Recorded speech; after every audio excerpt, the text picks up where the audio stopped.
Hi viewers, welcome to Devasurya's ethic stories. Mahabharatam Vanaparvam பகுதி 2.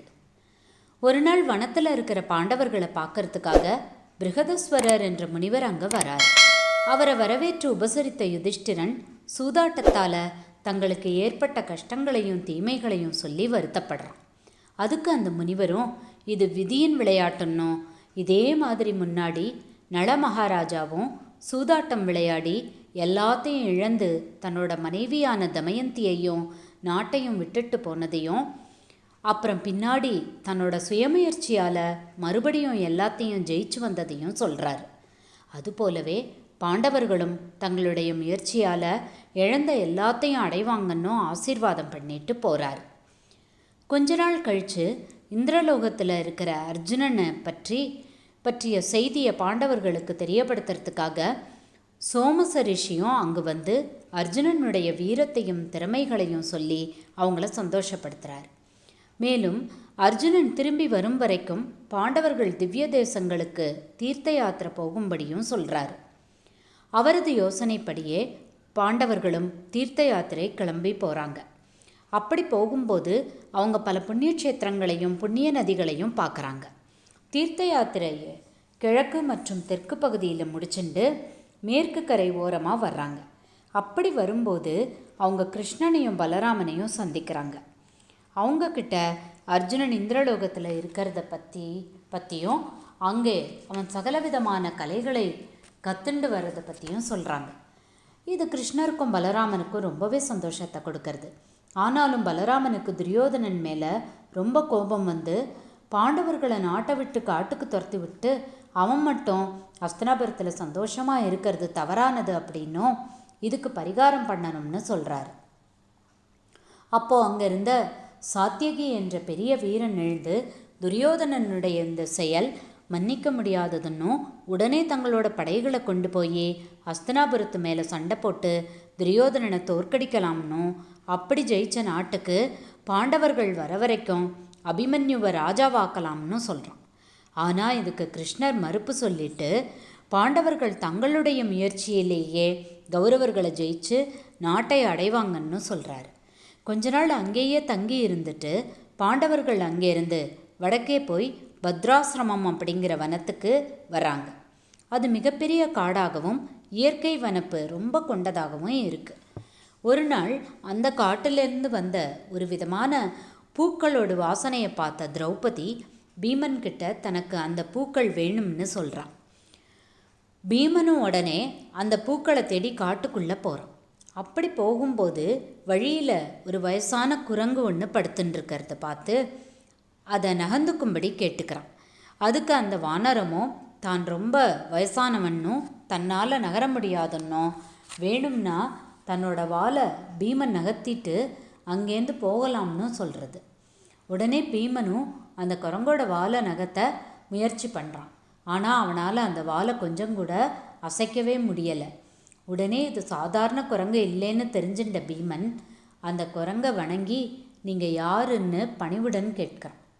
அதுக்கு அந்த வானரமும் தான் வாயுபுத்திரன் ஹனுமான் அப்படின்னும் பீமனுக்கு மூத்த சகோதரனும் சொல்கிறாரு. உடனே சகோதரர்கள் 2 பேரும் ரொம்ப சந்தோஷப்பட்டு கட்டி பிடிச்சிக்கிறாங்க.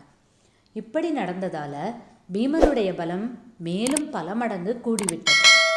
அவனால் இப்போ கௌரவர்களுடைய படையை அழிக்க முடியும்னோ ஹனுமான் ஆசீர்வாதம் பண்ணிட்டு யுத்தம் நடக்கும்போது அர்ஜுனனுடைய ரதத்தில் உள்ள கொடிமரத்தில் வந்து உட்கார்ந்து அவங்களுக்கு உதவி பண்ணுறதாகவும் சொல்லி ஆசீர்வாதம் பண்ணுறாரு.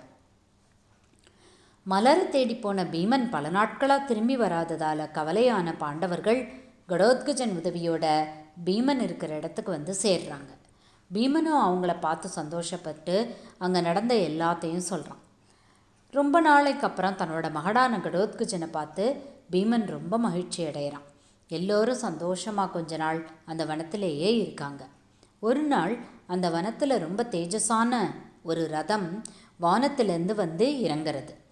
அதிலிருந்து அர்ஜுனன் வெளியே வந்து தன்னோட சகோதரர்களையும் திரௌபதியையும் பார்த்து சந்தோஷப்பட்டு தான் இந்திரலோகம் போனதை பற்றியும் அங்கே தான் கத்துண்ட எல்லா வித்தைகளை பற்றியும் சொல்கிறான்.